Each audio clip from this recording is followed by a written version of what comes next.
Bom dia a todos. Sejam todos bem-vindos ao nosso ATPC de Ciências da Natureza e Matemática. Eu sou o PCNP de Química, José Ricardo. Espero que vocês estejam todos bem nesse momento que nós estamos atravessando e vivendo, né? Na próxima tela agora a gente vai falar das nossas recomendações, não é isso? A primeira é o chat para dúvidas e a segunda é sobre o formulário de avaliação. No chat para as dúvidas e interações, vocês vão poder colocar suas colaborações durante todo o nosso ATPC no dia de hoje. E no final, vocês vão preencher o formulário de avaliação, fazendo a avaliação do nosso ATPC e colocando sugestões para as próximas edições do nosso ATPC de Ciência da Natureza e Matemática. Agora nós vamos falar dos nossos objetivos.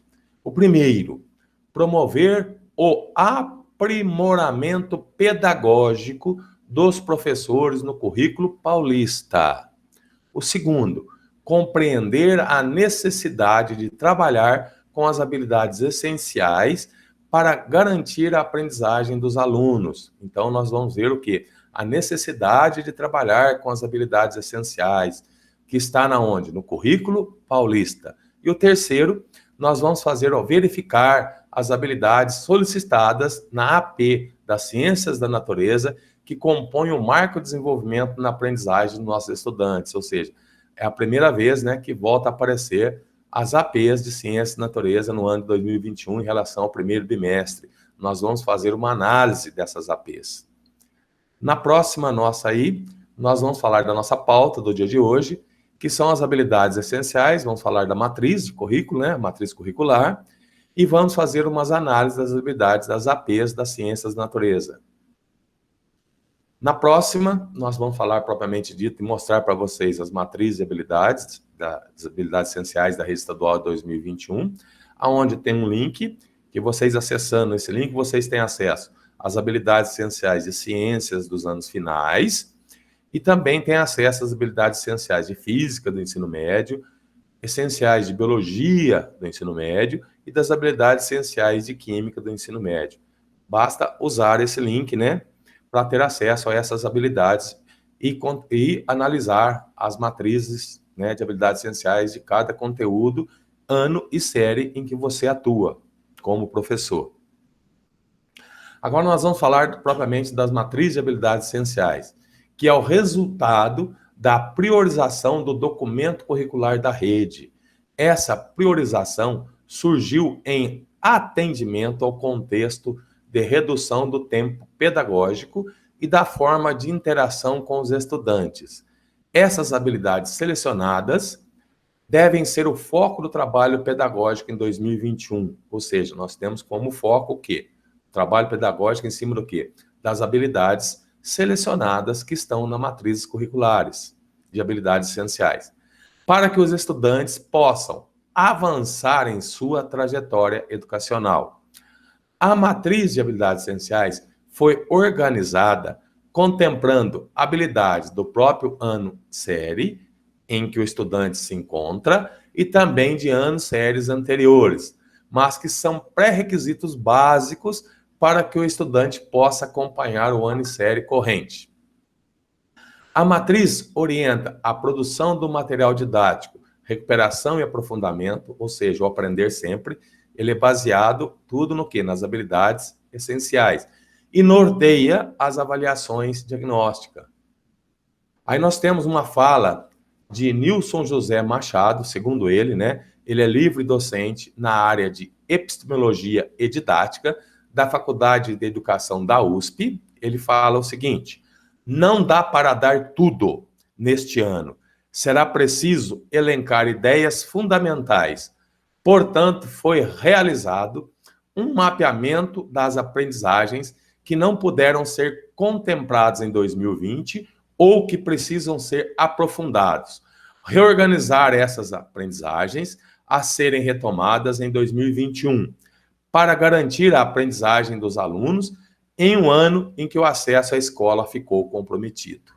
Isso é uma fala de Nilson José de Machado, é um livro docente de didática da Faculdade de Educação da USP. E completando ainda a fala dele, que ele colocou, foi o seguinte, que as aulas do Centro de Mídias de São Paulo, em 2021, estão sendo elaboradas a partir dessa matriz de habilidades essenciais, para que haja a articulação entre as aulas do centro de mídia e as aulas realizadas por vocês, professores, com os alunos.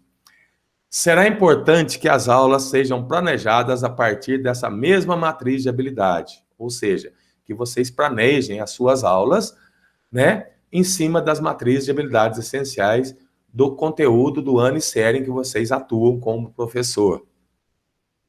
A próxima tela, nós vamos falar da avaliação de aprendizagem processo. Qual que é o objetivo dessa avaliação? O objetivo da avaliação é identificar, diagnosticar o nível de aprendizagem dos alunos para produzir orientações aos educadores, desenvolver programas e projetos que atuem nas dificuldades desses alunos.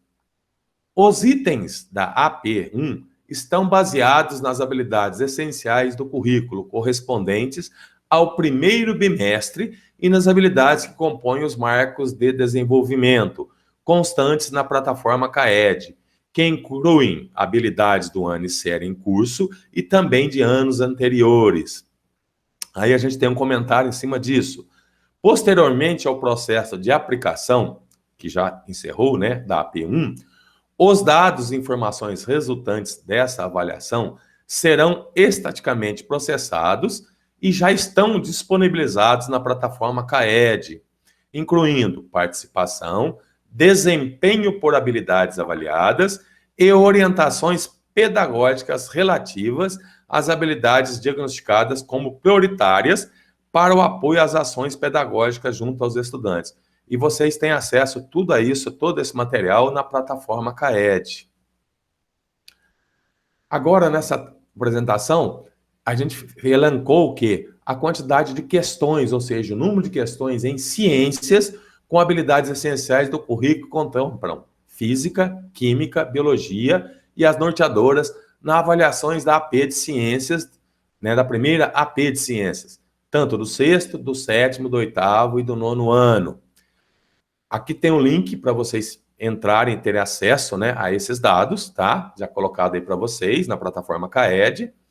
Então, no sexto ano, ficou 5 questões relacionadas à física, 14 questões relacionadas à química e 5 questões de biologia e 2 norteadoras. No sétimo ano, foram 13 de física, 8 de química, 3 de biologia e 2 norteadoras. No oitavo ano, foram 20 de física, de química, nenhuma, biologia, 4 e norteadoras, 2.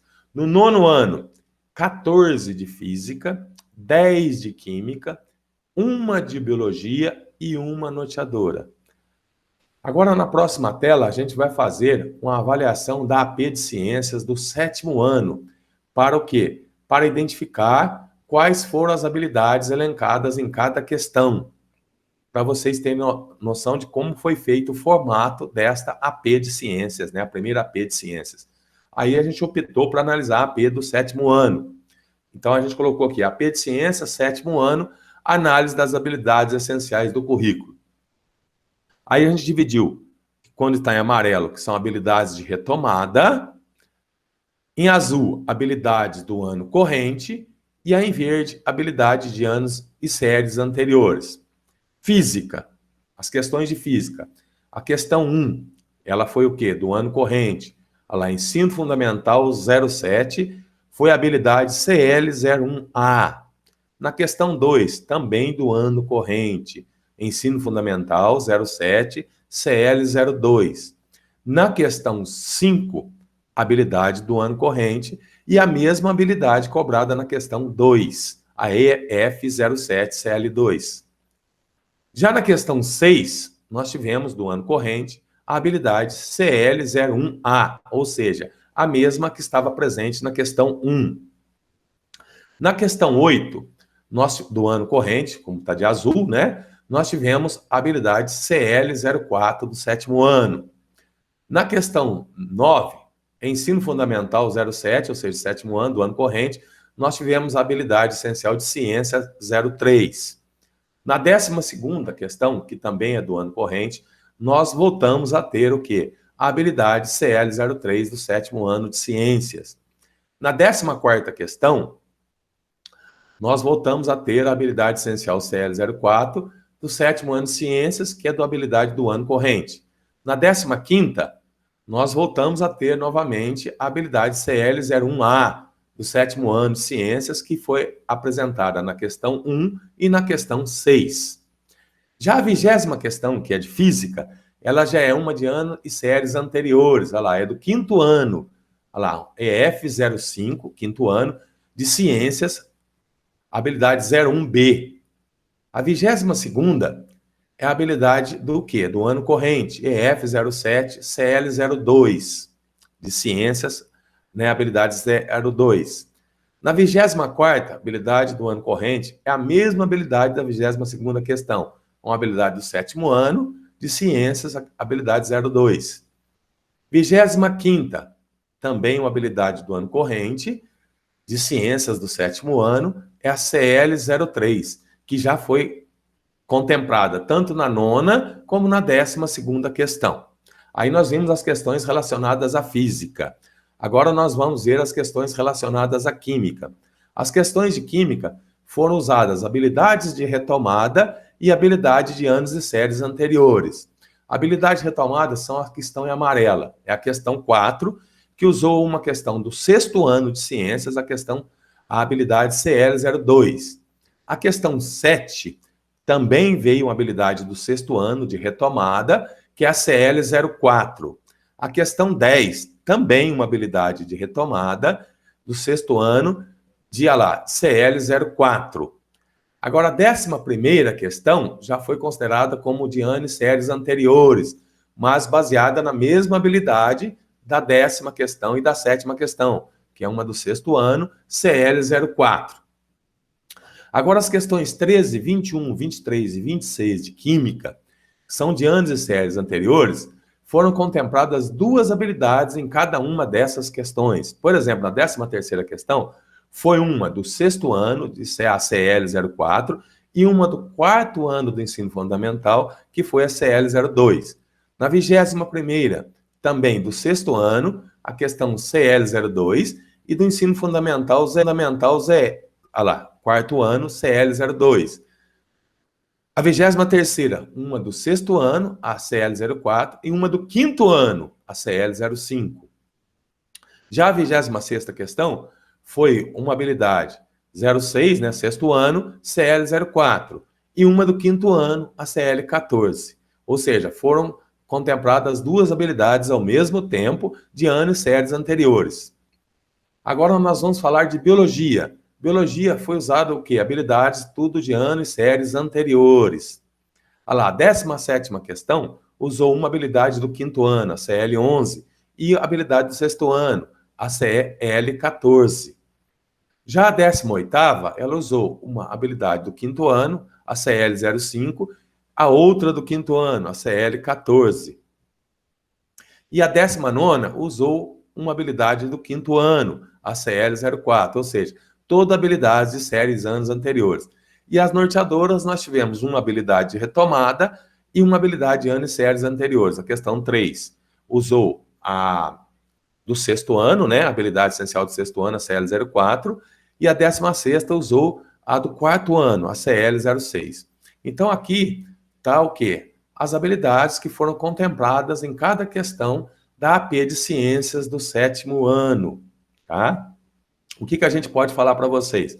Que podemos observar através dessa AP do 7º ano que realmente são contempladas as habilidades essenciais da matriz do ano vigente 2021, habilidades de retomada de 2020 e habilidades das séries anteriores, como é proposto pela AP, justamente para identificar e diagnosticar o nível de aprendizagem dos alunos, tanto em 2020 como nesse início de 2021.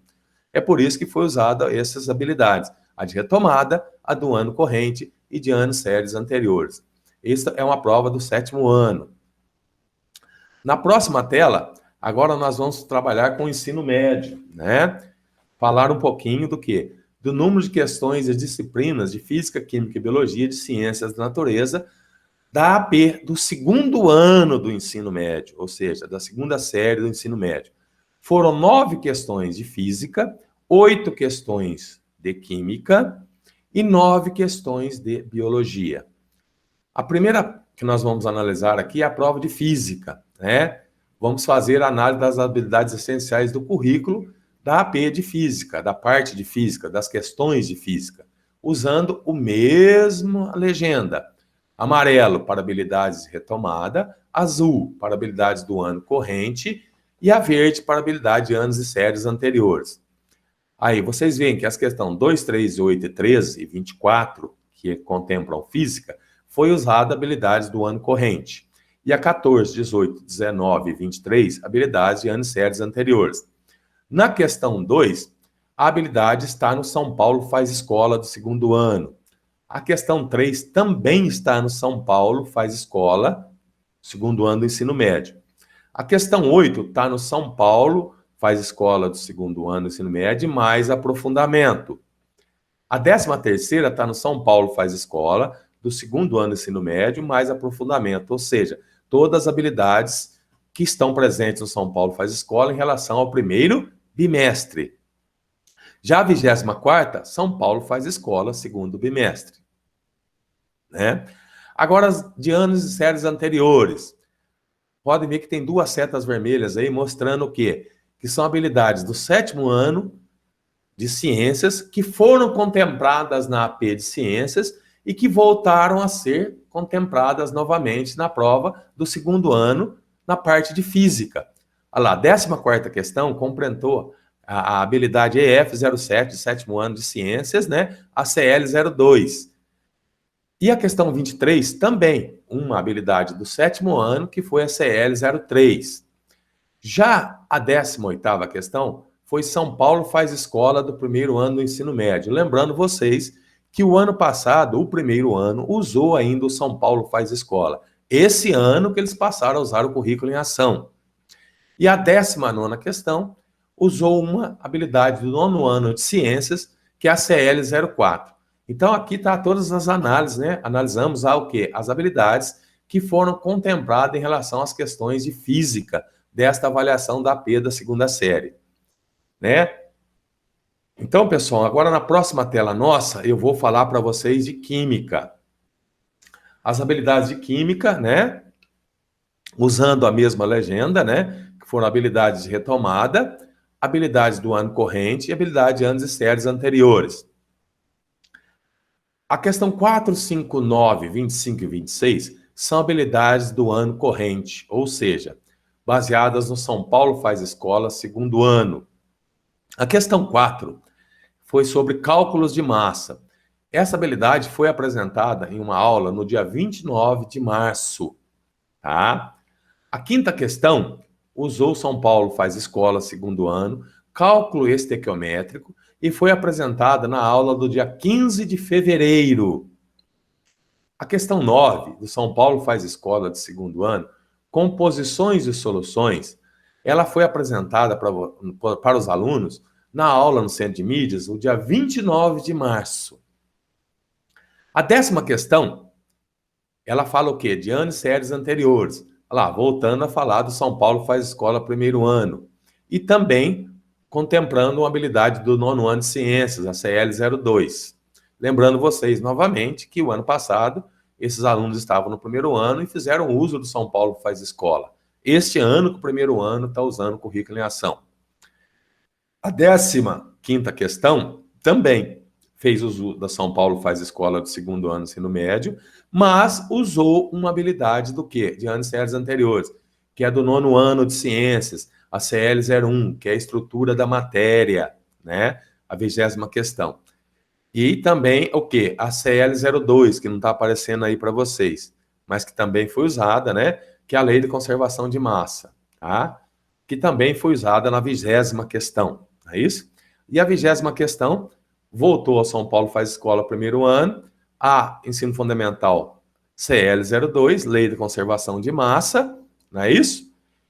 E não foi apresentada pelo Centro de Mídias, ela só foi baseada no quê? Em habilidades essenciais do quê?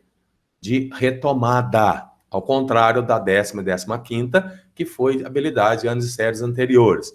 A 25ª e 26ª é do São Paulo Faz Escola, segundo ano do ensino médio, tratamento de água. Foi apresentada no Centro de Mídias dia 8 de fevereiro. E a 26ª foi de São Paulo Faz Escola, segundo ano, concentrações de soluções. O que a gente pode falar dessa avaliação da parte de química? Que nós tivemos 1, 2, 3, 4 habilidades, né, que foram apresentadas nas aulas do Centro de Mídias em relação às questões, a questão 4, a questão 5, a questão 9 e a questão 25. Foram o quê? Habilidades do ano corrente e que foram apresentadas nas aulas do Centro de Mídias, né, para vocês. Agora, a próxima tela, a gente vai falar da parte de biologia. Vamos analisar as habilidades essenciais do currículo que contemplaram as questões de biologia. Nas habilidades de biologia, nós tivemos habilidade de retomada, habilidade do ano corrente, 2021, e habilidade de anos e séries anteriores. Não é isso? Lá, a primeira questão, questão 1 foi o quê? São Paulo Faz Escola, primeiro ano do ensino médio. Habilidade de retomada. Qual foi a habilidade que eles cobraram? Descrever as relações alimentares que se estabelecem entre os seres vivos que participam de cadeias e teias alimentares. A sexta questão, também habilidade retomada, do São Paulo Faz Escola, do primeiro ano do ensino médio, que são as habilidades de retomada. Descrever as relações alimentares que se estabelecem entre os seres vivos que participam de cadeias e teias alimentares. A questão 7 já é do ano corrente. Olha lá, São Paulo Faz Escola, segundo ano. Qual foi a habilidade contemplada? Identificar os elementos básicos que compõem a célula, bem como suas funções, e também habilidades de séries anos anteriores, do sexto ano, a CL06. A 11ª foi uma habilidade retomada, do São Paulo Faz Escola, do primeiro ano do ensino médio. Descrever as relações alimentares que estabelecem entre os seres vivos que participam de cadeias alimentares e teias alimentares, não é isso? A 12ª foi a habilidade de anos e séries anteriores, olha lá, do sétimo ano. Foi 2 habilidades contempladas do sétimo ano, a CL09 e a CL11. A 16ª foi do São Paulo Faz Escola nono ano, do ensino fundamental. Quais foram as 2 habilidades contempladas? A CL08 e a CL09. A 17ª foi do São Paulo Faz Escola do nono ano do ensino fundamental, que foi qual habilidade? A CL02, do nono ano. A 20ª e a 22ª foram habilidades do ano corrente, ou seja, do ano em questão. São Paulo Faz Escola, segundo ano do ensino médio, que foi a habilidade de identificar os elementos básicos que compõem a célula, bem como suas funções. E também habilidades de séries anteriores, que a qual é do sexto ano, habilidade de sexto ano de ciências, a CL05. E na 22, São Paulo Faz Escola, segundo ano do ensino médio, habilidades mitose, mecanismo básico de reprodução celular e mitoses descontroladas por os cânceres. Então, tá aí as análises das habilidades essenciais que estavam presentes nas questões em relação à biologia da AP do segundo ano. Agora eu vou largar as referências, né? Que são todos os links onde vocês conseguem acessar todas essas habilidades, é a data que eu fiz o acesso, né? Para tirar esses dados, para montar essa TPC para vocês formativo. E agora na última tela eu vou encerrando a minha parte, não é isso? Agradecendo a vocês, muito obrigado pela participação, tá? Agora nós vamos para um breve intervalo de 5 minutos, depois vocês terão a continuidade do nosso TPC formativo com o PCNP Carlos e com o PCNP Matheus. Meu muito obrigado e até a próxima TPC formativo.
Bem, bom dia pessoal, sejam bem-vindos a mais um bloco do ATPC de Ciências da Natureza e Matemática.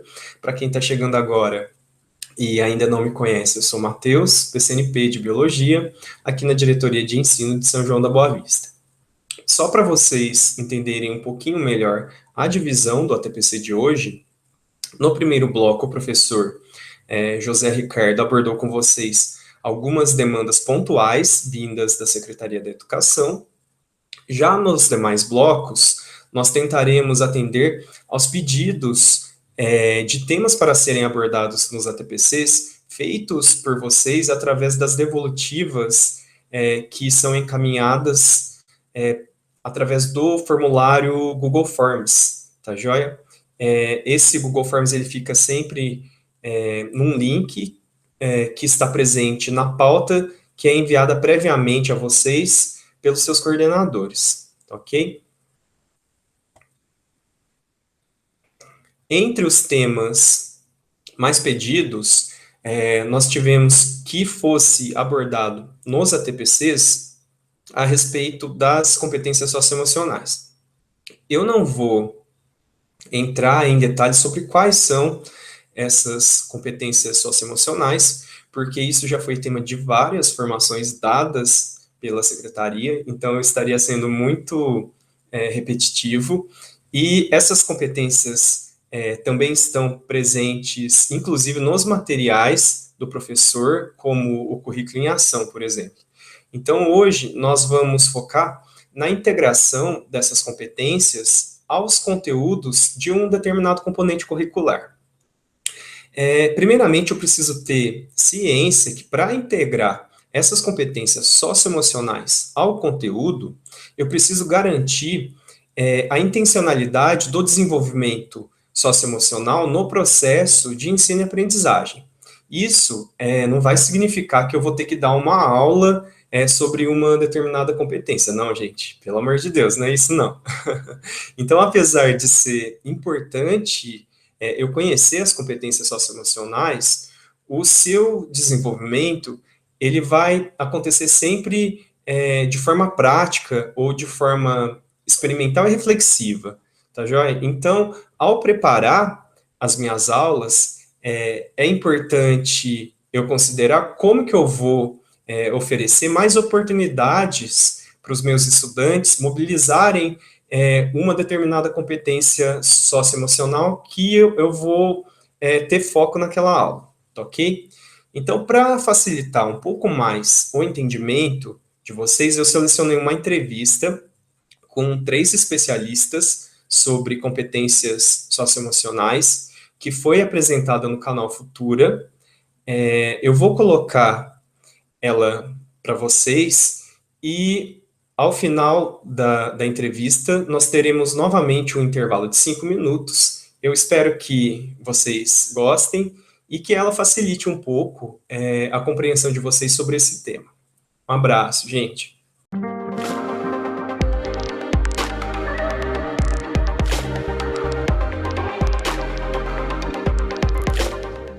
Oi, este é o Conexão. Segundo a Organização Mundial de Saúde, a prevalência de distúrbios do desenvolvimento e dos transtornos mentais na infância e na adolescência é de 10 a 20% no mundo. Uma das diretrizes da Base Nacional Comum Curricular do Ensino Básico diz que é necessário inserir atividades que fomentem o desenvolvimento de habilidades socioemocionais nos currículos escolares. Essa regra vai passar a valer a partir de 2020 e este é o nosso assunto de hoje, as habilidades socioemocionais. A gente vai conversar sobre isso com a consultora e conferencista educacional Paty Fonte e com a diretora do programa Semente, a Tânia Fontolan, que também está com a gente aqui no estúdio. Gente, muito obrigada por participarem aqui conosco. Fora do ar, a gente estava conversando sobre um caso que aconteceu nos Estados Unidos, de um casal que foi se casar numa praia aconteceu uma tempestade e não deu para fazer o casamento na praia. Uma das vizinhas viu a situação triste que estava se montando, abriu a porta de casa, colocou todo mundo e o casamento aconteceu na casa da vizinha. Isso é empatia. Isso é empatia, uma sem habilidade dúvida. Socioemocional. Uma grande habilidade, uma das mais difíceis, eu acho. E muito lindas quando acontece, né? Eu fiquei tocada com essa história. Muito bonita. Linda história para começar o programa. Super romântico. Tô romântica hoje aqui, viu? Eu quero então, explica pra gente, Paty, o que são as habilidades socioemocionais além da empatia? As habilidades socioemocionais são aquele conjunto de habilidades relacionadas aos nossos sentimentos, relacionadas às nossas emoções e que nos ajudam a viver melhor, nos ajudam a relacionar melhor com o outro, né? Nos ajudam ao autoconhecimento também, que é fundamental. Então, eu citaria aqui alguns eixos dentro das competências e habilidades socioemocionais. Adequação emocional, que é você saber adequar a sua emoção, o seu sentimento ao momento em que você vive, muitas vezes um momento de estresse, um momento de mais intenso, você saber você lidar, se controlar, você né? se controlar, você adequar a sua emoção, né? Isso é fundamental. Cito também autonomia emocional, mas para você adquirir essa autonomia, você precisa do autoconhecimento. Então, você se conhecer, você saber até onde você pode ir, né? E como lidar com os seus sentimentos, para então você se relacionar bem, um bem-estar na vida, se relacionar bem com o outro e poder aí desenvolver a solidariedade, a empatia e saber lidar com isso de uma maneira que seja positiva para a sua vida pessoal, para a sua vida profissional, né, e para a vida daqueles com que você convive. Quando a gente pensa nas crianças e adolescentes que não têm essas habilidades desenvolvidas, Tânia, quais são as consequências para essa criança, para esse adolescente e para o futuro adulto? Então, acho que como a Paty falou, essas habilidades têm um impacto grande, não só na convivência da pessoa consigo mesma, mas no seu entorno social.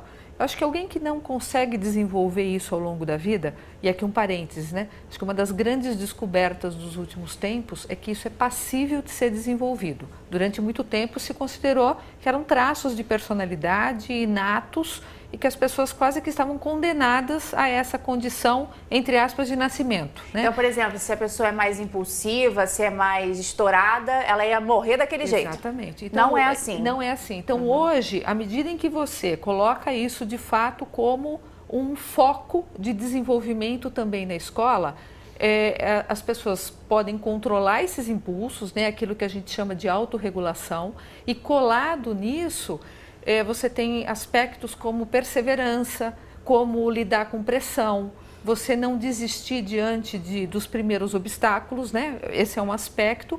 E no que diz respeito à convivência com as outras pessoas, você de fato conseguir conviver com a diversidade e trabalhar com as pessoas de uma maneira orgânica, né? Então, não adianta, você pergunta de impacto, não adianta eu ser um expert num assunto conceitual, né?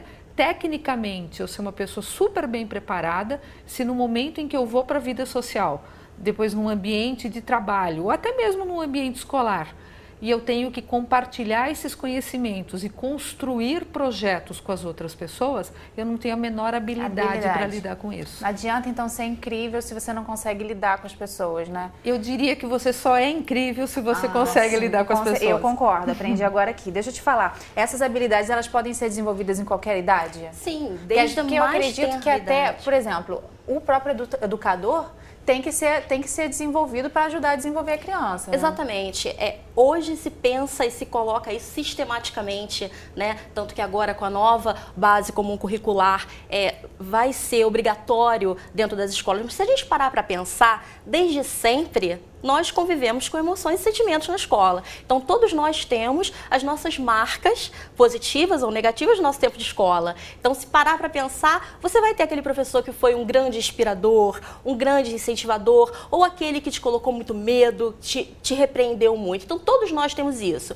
Agora, como colocar dessa maneira sistemática, como adequar o currículo, como adequar a nossa forma de lecionar, visando desenvolver as competências, que é a novidade. Quer dizer, sabemos então que hoje é possível desenvolver isso, como fazer desde a mais tenra idade, que é o ideal. O educador precisa se sentir seguro, precisa se sentir também valorizado nesse sentido. Se você não sabe lidar com as suas próprias emoções, como você vai lidar com a emoção do outro? Se você não consegue se regular, né, se autorregular, se autoconhecer, se você não consegue saber quando trabalhar o seu medo, a sua angústia, né, ou até trabalhar uma super alegria, trabalhar tudo isso em você, como lidar com o outro. Então, as crianças muito pequenas, se me permite aqui, elas precisam ser alfabetizadas emocionalmente. Porque legal. a gente pensa na alfabetização na escrita, na leitura, na alfabetização matemática, mas e a alfabetização emocional? Muitas vezes a criança pequenininha, ela não sabe nem nomear o que ela está sentindo. E é preciso ensiná-la, né? É preciso estar atento a isso. Isso que você está falando em relação aos sentimentos me faz muito lembrar de uma pesquisa que até eu estava dando uma olhadinha no YouTube, que é uma pesquisa do Instituto Ayrton Senna. Essa conversa sobre habilidades socioemocionais, ela precisa levar em consideração o ambiente em que o estudante vive também, né? A gente vai assistir então a um vídeo sobre essa pesquisa do Instituto Ayrton Senna e que eles estudaram o impacto da violência sobre estas habilidades entre os estudantes do Rio de Janeiro. Vamos assistir algumas das conclusões. Menor é a amabilidade, isto é, a habilidade de demonstrar empatia, respeito e de confiar nos outros. O engajamento com os outros, isso é, a habilidade de se conectar com as outras pessoas, de se comunicar e demonstrar empolgação, também é afetado. Assim, as pessoas se tornam mais fechadas e demonstram menos confiança em outros quando estão em ambientes violentos. Roubos e furtos parecem afetar mais os estudantes do que a violência contra as pessoas, também conhecida como agressão ou ameaça. É possível que isso aconteça por pelo menos 2 motivos. Porque agressões domésticas ou brigas entre vizinhos são ocorrências que dificilmente chegam ao conhecimento do jovem, ou porque esse tipo de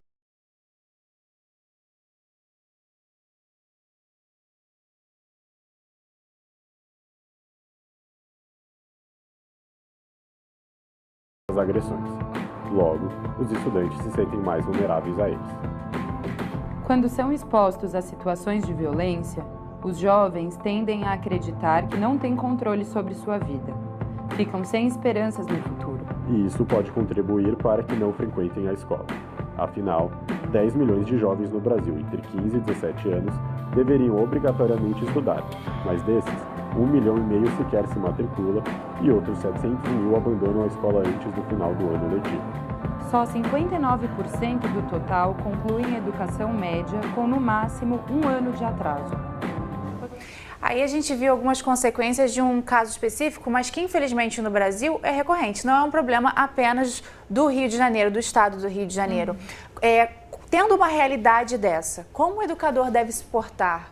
Ele também deve falar sobre essas questões para que o aluno consiga lidar com esse ambiente violento que ele vive? Não, certamente. Eu acho que, inclusive, um dos grandes ganhos da base, né, é justamente ela ter trazido isso como tão importante quanto o universo conceitual, né? É impossível um professor trabalhar, né, com escola, ou com jovens, ou com crianças que vivem nesse contexto e, na verdade, enfim, ter uma relação ensino-aprendizagem somente calcada em conceitos, abstraindo a realidade desses alunos, né?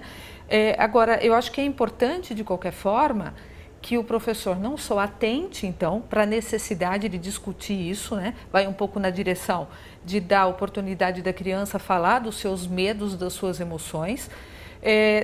Tem acho que uma passagem do documentário que eu acho que é muito interessante, que é inclusive fazê-la perceber que ela não está condenada àquela situação. Então não é porque ela vive num contexto como esse que necessariamente a vida dela o tempo todo vai reproduzir essas questões, né? Que tem determinadas escolhas pessoais e tem determinadas buscas junto à comunidade que podem de fato construir alternativas a isso.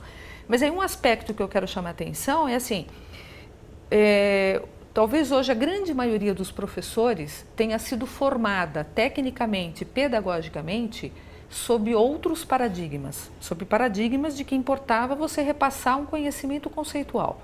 Então, isso acho que mudou muito, mudou muito, mas é preciso também dar suporte a esses professores, né, sobre como eles vão trabalhar essas questões, porque elas não vão chegar a bom termo se você tiver boas iniciativas completamente isoladas, né? Tem uma entidade nos Estados Unidos chamada CASEL. Eu acho que é muito interessante porque, com experiências em outros países, você também aprende com aquilo que tem dado certo, com aquilo que não tem dado certo. E uma das coisas que essa entidade, inclusive especializada em ensino e aprendizagem socioemocional, chama atenção, é justamente a necessidade de que você tenha uma continuidade nessas discussões e nessa formação.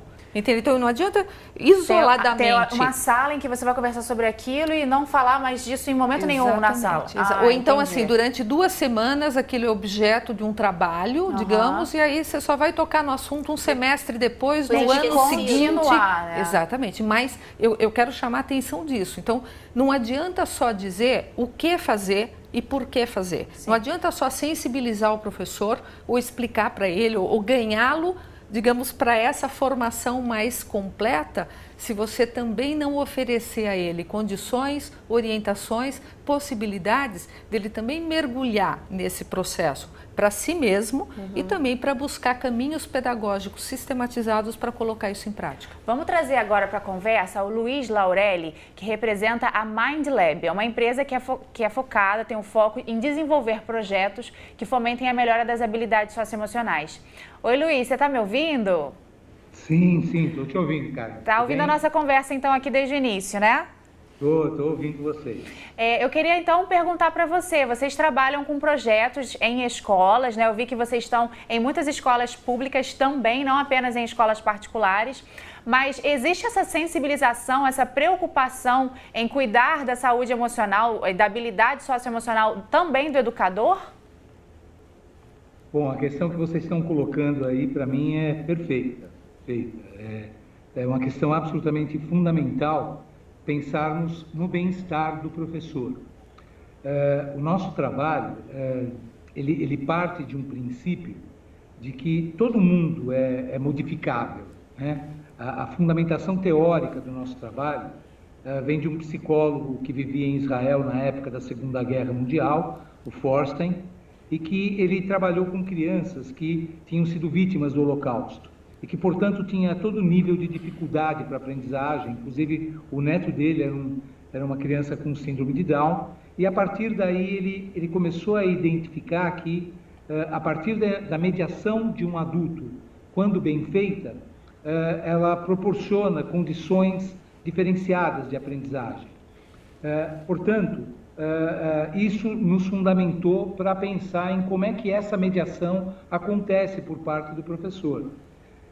E nós entendemos que uma boa maneira, né, porque eu ouvi vocês falando na questão das crianças colocarem as suas emoções, colocarem como é que elas se sentem diante das diferentes situações do dia a dia. A gente vive isso através do jogo de tabuleiro. Então, nós temos na grade curricular o uso de jogos. O uso de jogos é um dos pilares que a gente utiliza, porque é no jogo que a criança vive conflitos permanentemente. A criança que não sabe perder, ela não sabe perder. A que não sabe ganhar, não sabe ganhar. A que é mais impulsiva, ou seja, o jogo faz com que as crianças se apresentem e se manifestem a todo momento. A gente está vendo aqui, Luiz, até a página inicial do site de vocês. Acabamos de ver aqui a página inicial. E você falou que um dos pilares são os jogos, né? Nesse aspecto, Paty, os professores também devem entrar nessa, né? Assim, como é que a gente faz, né?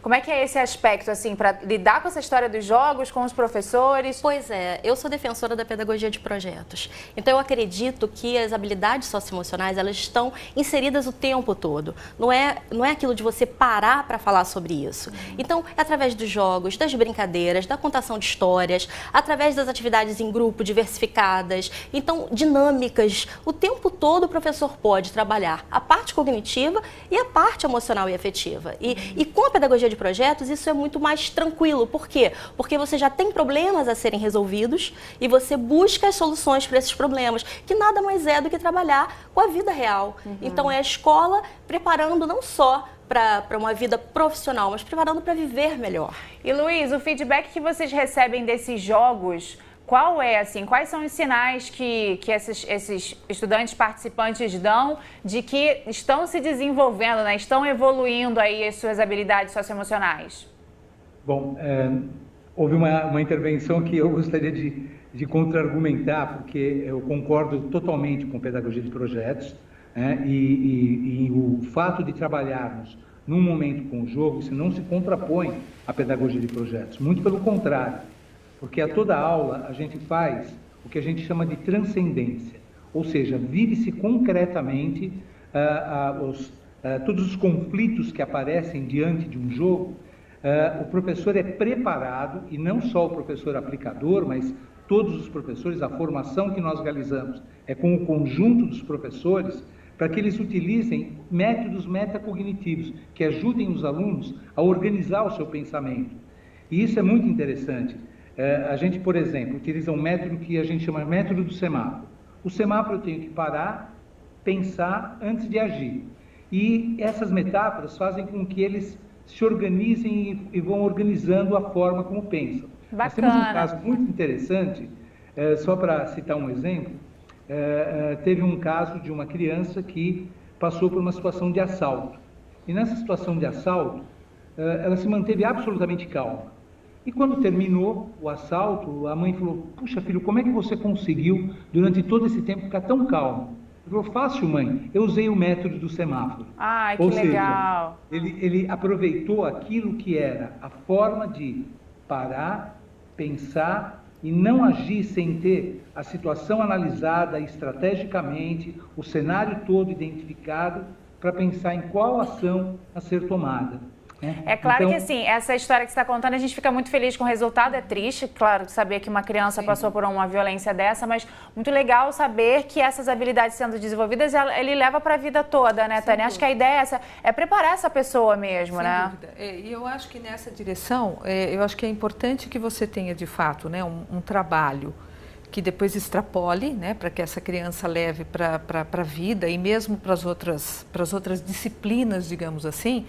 Mas também no Semente a gente defende que tem um momento específico também para esse trabalho. Depois ele vai extrapolar, mas que tem um momento específico, porque se você não assegurar, como eu falei, essa sistematização de você ter uma continuidade para o menino pensar nas suas emoções, para ele aprender a relativizá-las. Eu acho que o Luiz aí dá um exemplo de uma criança que consegue, inclusive, desafiar um determinado pensamento ou numa determinada situação, ele não é refém da sua emoção. Sim. Ele não é, enfim, refém, ou ele não paralisa diante de algo que o surpreende, mas ele efetivamente consegue pensar sobre ela, consegue relativizá-la para, inclusive, naquela circunstância, tomar uma melhor decisão. Né? Então, a gente acha isso importante, que isso seja, de fato, um foco da escola. Com e exista um espaço para isso, para que também não corra o risco de uma tal diluição em que as coisas acabem não se consolidando, perdendo, digamos. Né? Exatamente. E, Luiz, assim, tem uma questão que eu gostaria até de comentar com você, né? Esse desenvolvimento da habilidade socioemocional deve acelerar até o processo cognitivo dessas crianças, né? Sim, isso a gente tem mensurado e, nesse momento, inclusive, a gente está passando por um estudo bastante importante que o BID está financiando e o Instituto Ayrton Senna, junto com o ISPER, estão fazendo com 25 mil alunos no Nordeste, e esse estudo deve ficar pronto em breve, mas nós temos outros estudos que já foram realizados em outros lugares do mundo com a nossa metodologia, e mesmo aqui no Brasil, o quanto há melhora no desenvolvimento das diferentes áreas do conhecimento. E o próprio PISA, o último relatório do PISA, demonstrou o quanto alunos brasileiros têm dificuldade em passar da primeira questão da avaliação do PISA. Então, quando eles estão sob pressão, enfim, como é que eles lidam com essas coisas?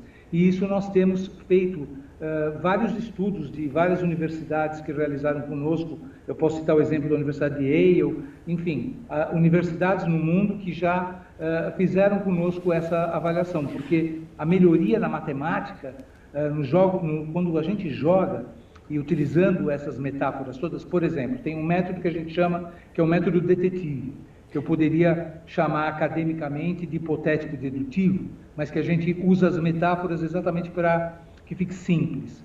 Eu tenho que resolver um problema. Para resolver um problema, eu tenho que ir fazendo perguntas para que eu vá respondendo essas perguntas para mim mesmo, para até chegar na solução desse problema. Ou seja, eu organizo o meu pensamento para saber quais etapas que eu tenho que passar para chegar na resolução de um problema. Muito bacana. Eu queria, Luiz, desculpa até te interromper por causa da questão do nosso tempo, você me perdoa, tá bom? Mas eu queria mostrar novamente o site da Mind Lab e pedir para você uma indicação. No site a gente consegue ter algumas informações de como que funcionam os seus projetos, a gente consegue ter mais informações lá no site da Mind Lab, né?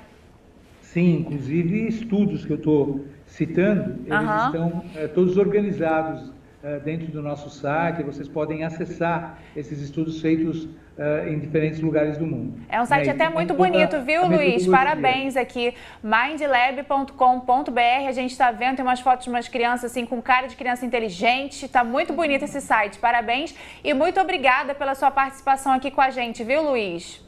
Eu que agradeço. Grande abraço.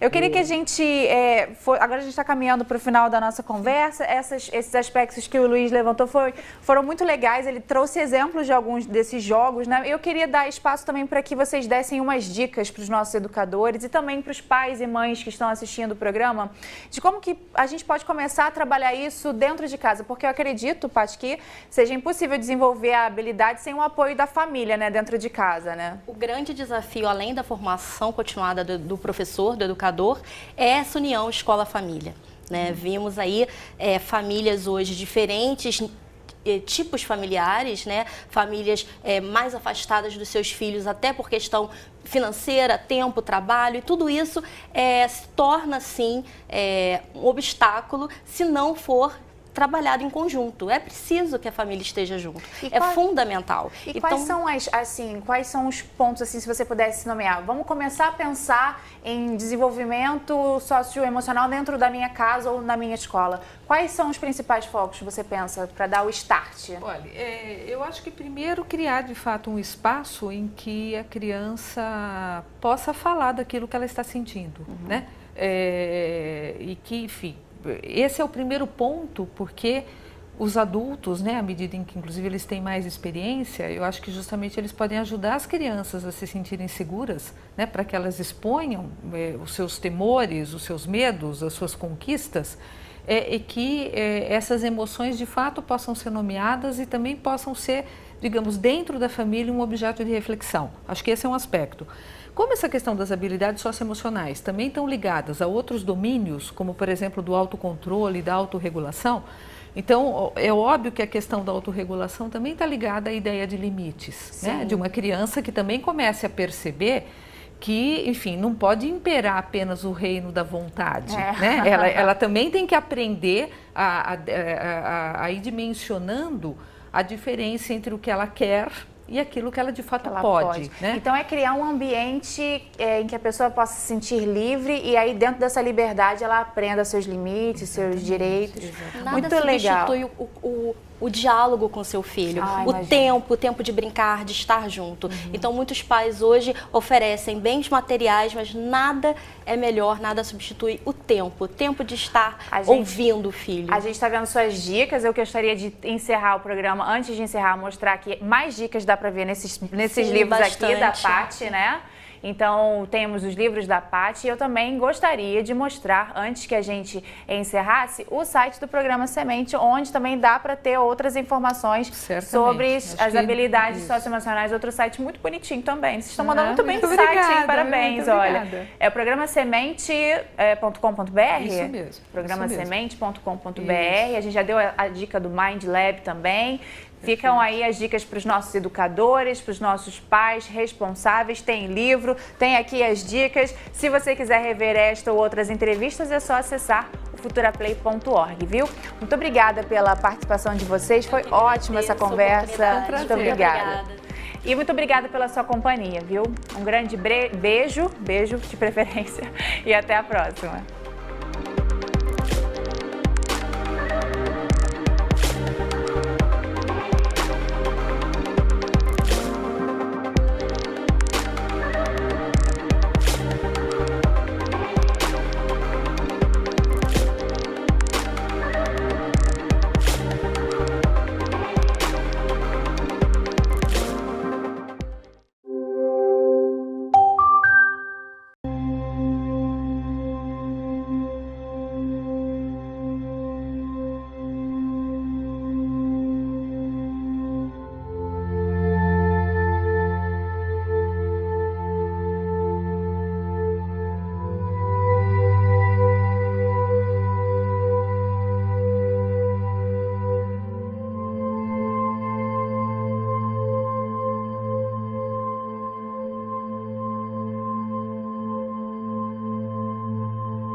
Bom dia, pessoal, tudo bem?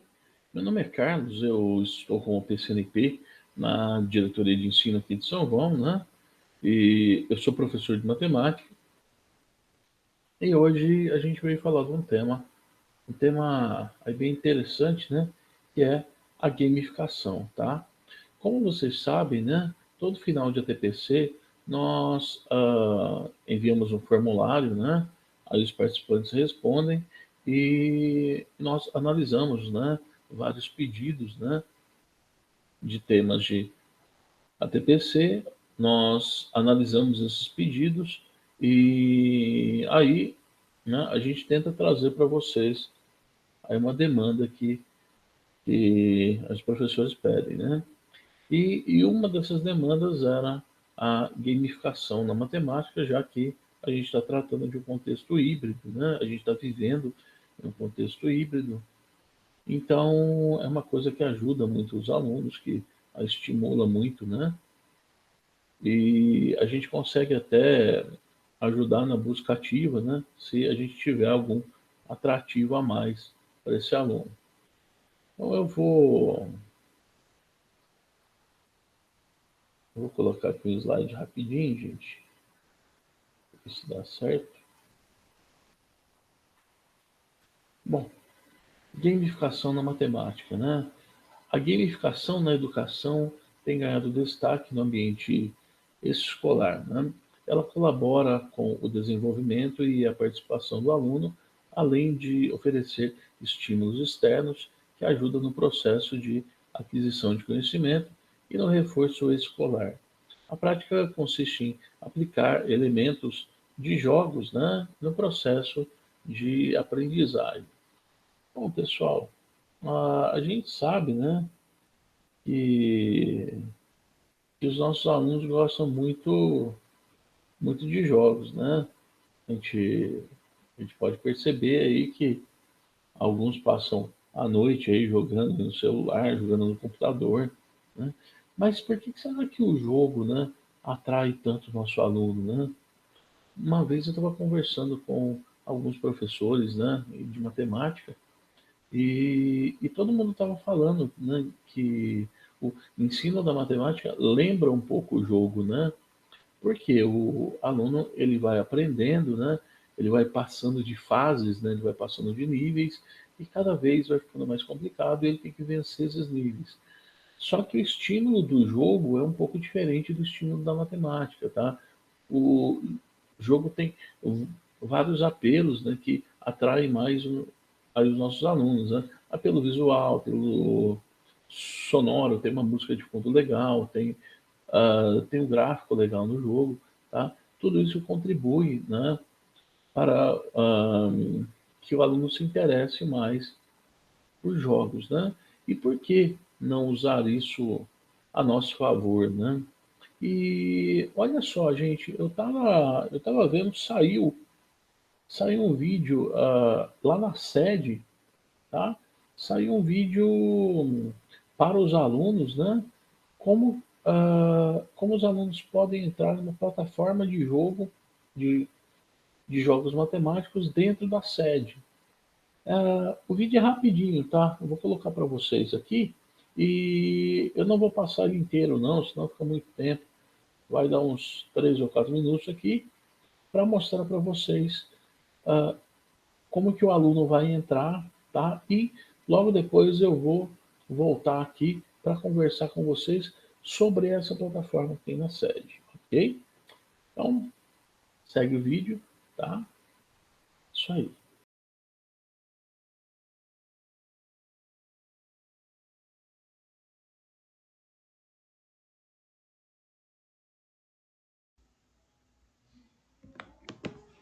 Oi pessoal, boa tarde. Hoje eu vou fazer um vídeo sobre o acesso da plataforma Mangarhai. É uma plataforma que já está disponível desde o ano passado, mas não foi muito divulgada assim. E é um site, né, uma plataforma voltada para os games de matemática, para o ensino da matemática de uma forma gamificada, né, que atraia mais o estudante. Hoje eu vou mostrar como que é realizado o acesso do estudante a essa plataforma, tá ok? Então, a primeira coisa que vocês vão fazer é entrar na sede. Entrou na sede, vão fazer o login de vocês com RA e a senha. Vou fazer aqui o login para vocês verem, tá? Onde vocês vão ter acesso a essa plataforma. A partir do momento que fez o acesso, né, vai cair nessa página inicial da sede. Às vezes aparece algum recadinho no mural, só apertar X. Vão em pedagógico, tá? E vão nessa aqui, ó, plataforma Mangarrai. Clicou, ela vai carregar e direcionar vocês direto para a plataforma já com o login realizado. Lembrando que isso é uma plataforma paga, mas tem o convênio com o governo do estado de São Paulo. Então, para a gente que é servidor, né, da rede, estudante da rede estadual de ensino, tem toda a plataforma liberada com gratuidade. Essa é a página inicial, vocês vão observar que aqui embaixo já vai aparecer o nome de vocês, que como eu disse, entrou pela sede, já automaticamente faz o login, né, nessa plataforma. Aqui a primeira coisa que vocês têm é exercício proposto. O proposto é o oferecido pelo professor da sua escola. Então, se o professor já estiver usando esse aplicativo, essa plataforma, ele pode propor atividades para vocês aqui dentro desse acesso, tá? No caso aqui, ó, proposto pelo professor, a gente não tem nada, porque como eu disse, embora já esteja desde o ano passado liberado, não está sendo muito assim utilizado, tá? Depois nós temos o que é recomendado para você, estudante, pela própria Mangarrai, baseado também no que os professores estão trabalhando, tá? Então aqui a gente não tem nenhuma recomendação no momento.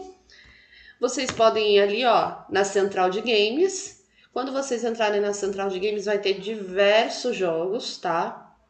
São, assim, jogos bem legais, que às vezes a gente não percebe, mas está trabalhando o nosso conhecimento matemático por trás, tá? Então aqui, ó, tem vários joguinhos para vocês acessarem e estarem jogando, tá?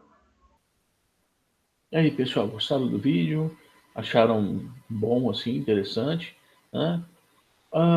Numa parte do vídeo, vocês podem perceber que é dito que o professor pode propor algumas atividades para os seus alunos. Mas como será que a gente consegue entrar nessa plataforma? Como será que a gente consegue propor essas atividades, tá? Eu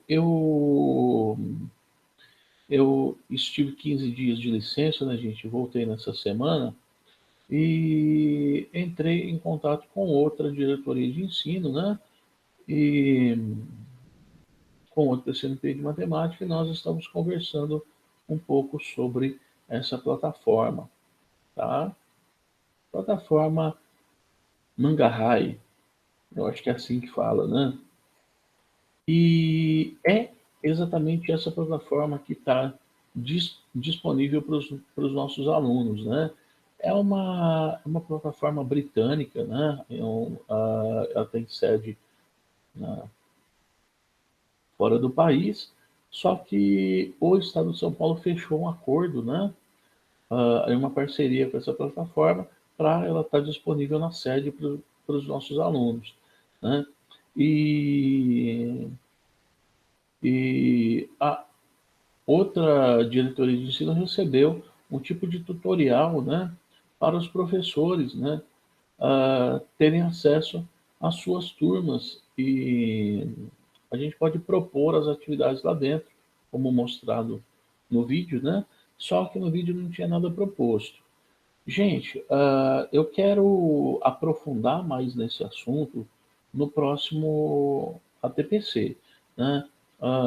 Eu tentei fazer o cadastro como mostra ontem, tá?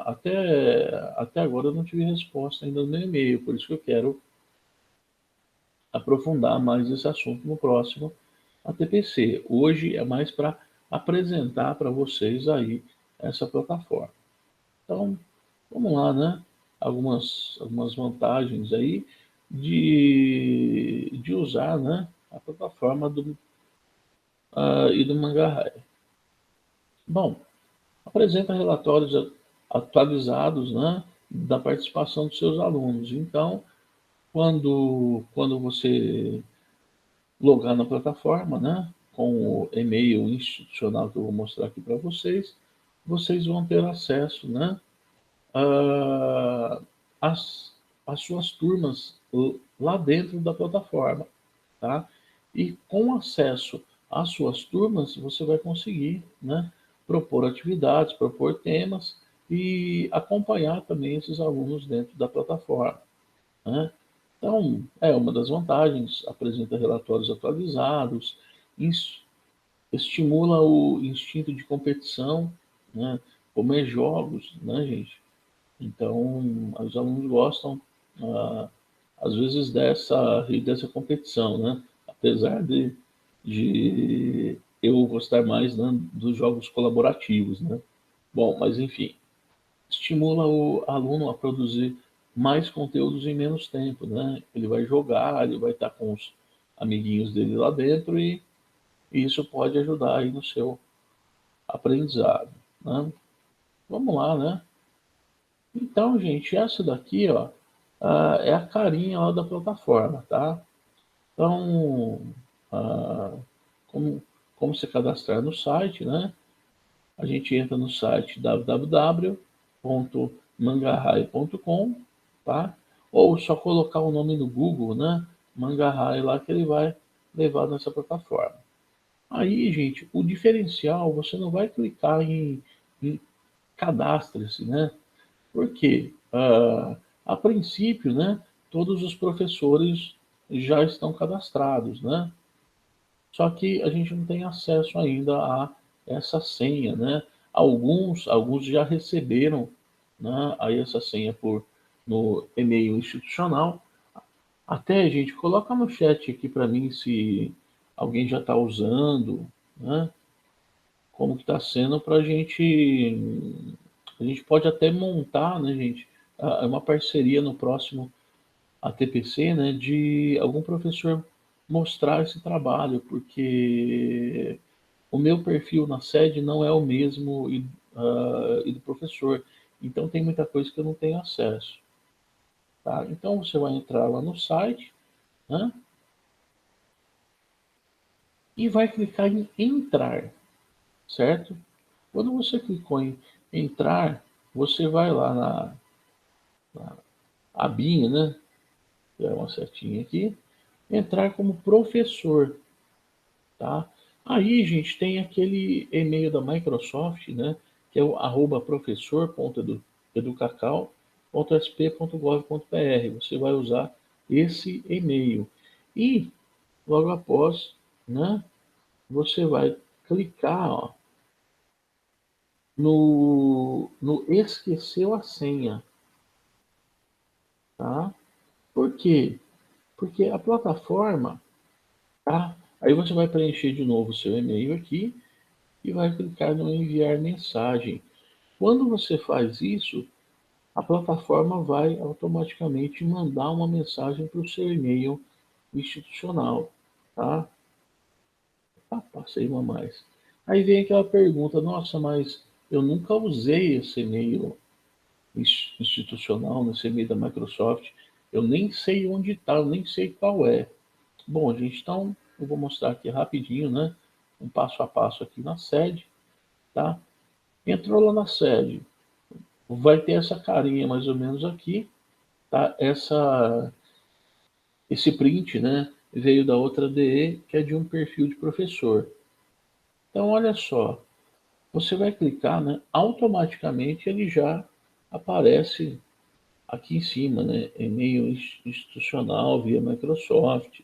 Aqui vai estar um login seu aqui, né? Você vai lá em meus e-mails, né? Clicou em meus e-mails, ele vai mostrar todos os seus e-mails, né?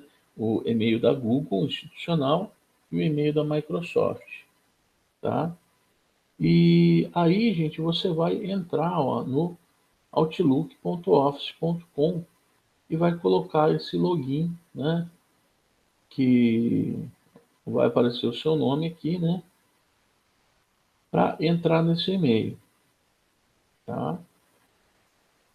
Aí, gente, você estava lá na plataforma lá no Manga e clicou em esqueceu a senha. Aí você vai receber um e-mail, tá? Do reconfigure a sua senha, tá? Aí vai ter um link aqui que você vai clicar e aí você vai fazer uma senha para entrar nesse site, tá? Outra dúvida que pode surgir: qual a senha para entrar nesse e-mail do Outlook? É a mesma senha da sede, tá? Quando você entra na sede, quando você faz uma senha, automaticamente ela fica para a sede, para o e-mail da Microsoft, que é o @professor, e para o e-mail da Google, que é o @prof.educacau.sp.gov.br. Bom, entrou aqui, você vai redefinir essa senha aqui, vai clicar nesse link aqui, né? E vai redefinir, vai criar uma senha para a plataforma. Anota essa senha aí em um lugar, né, onde você encontre depois, tá?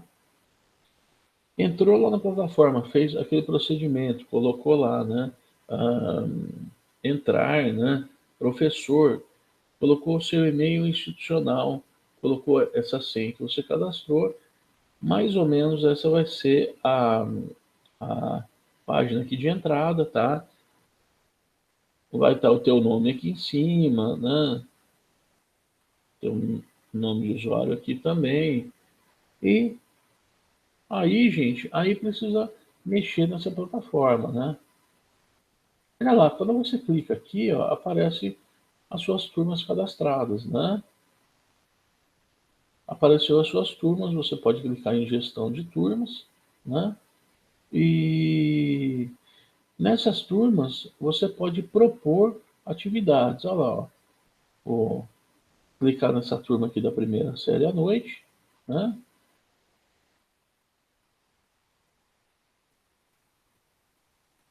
Então você pode, olha lá, ó, você pode propor atividades. Aí você vai clicar aqui em proponha,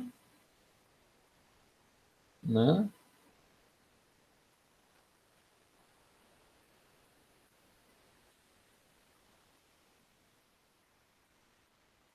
Selecione uma sala e aqui, gente, né? Peguei uma sala do ensino médio, tá? E eu vou propor atividades. Lembrando, gente, para propor essas atividades, eu preciso entrar, preciso mexer nessa plataforma, preciso ver o que tem, o que é pertinente eu propor para os meus alunos ou não, tá? Aqui eu coloquei ensino médio, né? Escolhi números e álgebra, tá? Depois conjuntos e usar o diagrama de Venn, né? E aqui, gente, vai ter a atividade proposta, vai ter a habilidade, as informações, né? E aí eu vou clicar em proponha, né? Cliquei aqui em proponha, automaticamente quando o meu aluno entrar lá na sede, como mostra no vídeo, tá? Vai propor essa atividade aí para os alunos, né? Então eu posso marcar depois as atividades e vou clicar em confirmar, tá? Marquei a turma que para a qual eu vou propor essa atividade e vou confirmar. Aí, gente, o aluno vai entrar lá, né? E ele pode entrar direto pela sede, tá? Então, a hora que esse aluno entrar lá, vai aparecer, né? Atividades propostas, como mostrou lá no vídeo, né? E além das atividades propostas, ele vai ter, né, vários jogos matemáticos aí que ele pode estar usando nessa plataforma. Ah lá, ó. Aqui vamos imaginar que o aluno, né,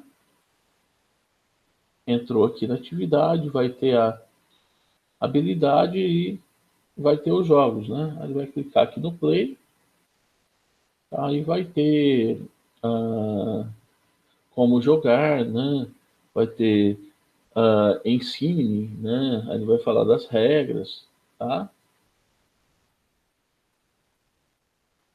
E assim o aluno pode ir conquistando, assim, né? Aí as medalhas dentro dessa plataforma, tá? Então, além disso, gente, tem vários jogos dentro dessa plataforma. Além do que a gente está propondo, né, o aluno pode entrar lá e ele pode usar de várias formas. Lembrando, gente, que também a gente consegue usar essa plataforma, né, sem estar logado nela, tá? Se a gente entrar no site, né, a gente clicar lá em jogos, né, a gente consegue ver vários materiais, plano de aula, mesmo sem estar logado, tá? Então, gente, opa, lá, ó, é o Central de Games. Então, eu gostaria, gente, de montar uma parceria até com algum professor, tá? Depois a gente entra em contato com você, gente. Deixa eu pedir um favor. Marquem no formulário, tá? Vai ter uma pergunta para sugerir temas, né? Marque lá no formulário, caso você já usa essa plataforma, já tem as turmas, né? E caso você gostaria de participar de uma a TPC dessa de quinta, aí a gente pode fazer uma gravação e a gente conta com essa ajuda de vocês aí. Bom, gente, espero ter ajudado de alguma forma aí, tá? E